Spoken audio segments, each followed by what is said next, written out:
Hey team, so I often get asked, how do I optimize my running performance? So I wanted to make a video on that just to touch on some of the topics, some of the strategies that you can really be rehearsing and going over as you prepare for your upcoming races and leading into 2022.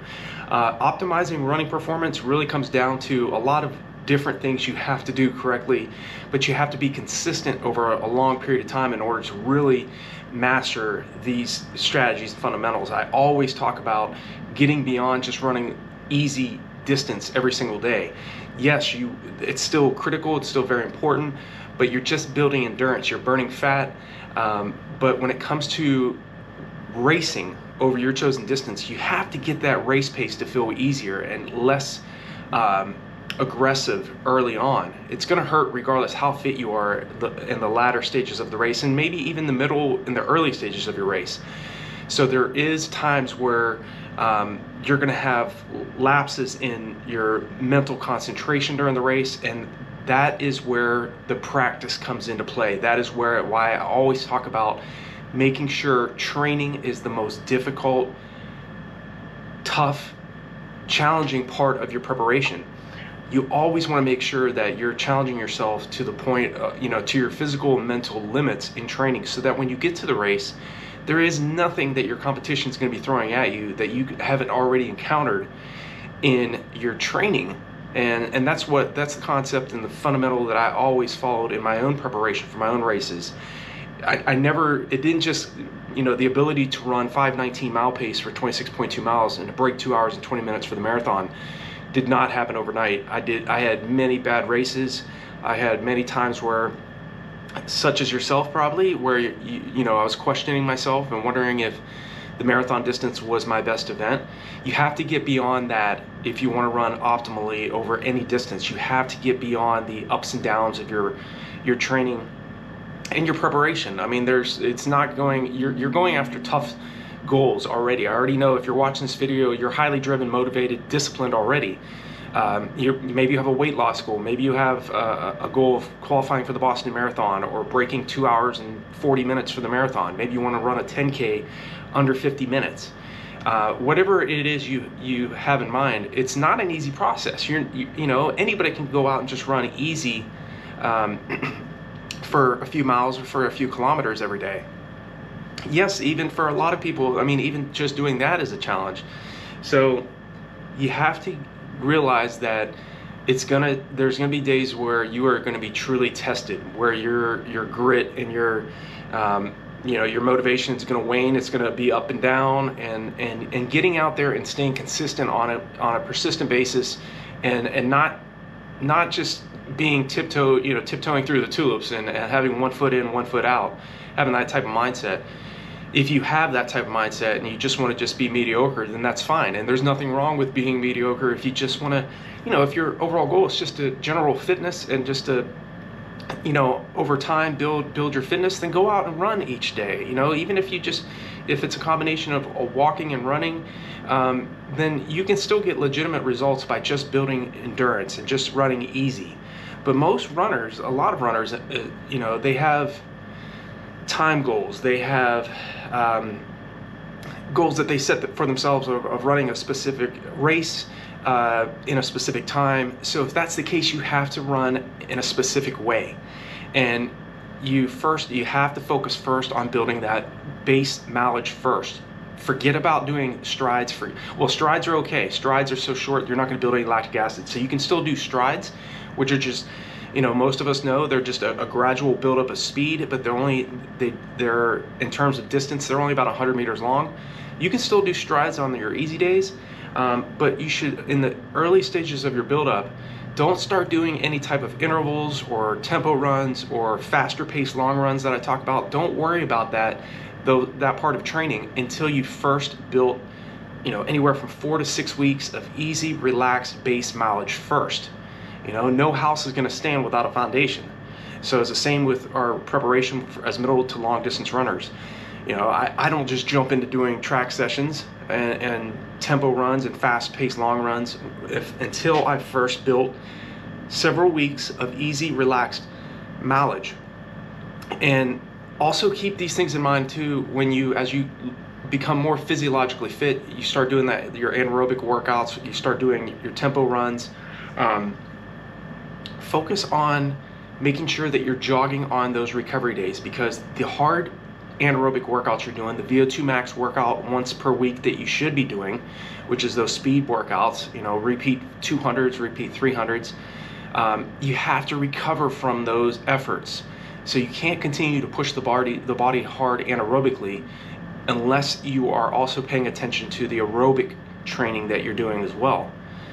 Great results come from the rest period. That don't, you know, we all focus on doing the hard training, the tempo runs, and those are absolutely essential. You're not going to run fast over any distance unless you put in those types of workouts, the tempo runs, where you're training at your anaerobic threshold for a longer period of time.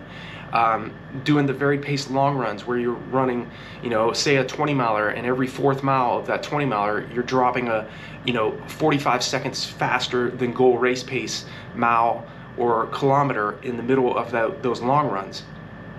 Those types of workouts will stress your body anaerobically. They will make you become more efficient at clearing lactic acid faster than it's building up when you're racing.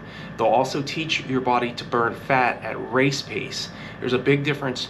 Like if you go out and you do a long run, a nice, easy, relaxed 20 miler, okay, or maybe a 10 miler if you're just, you know, generally getting back into fitness, you're going to be burning fat.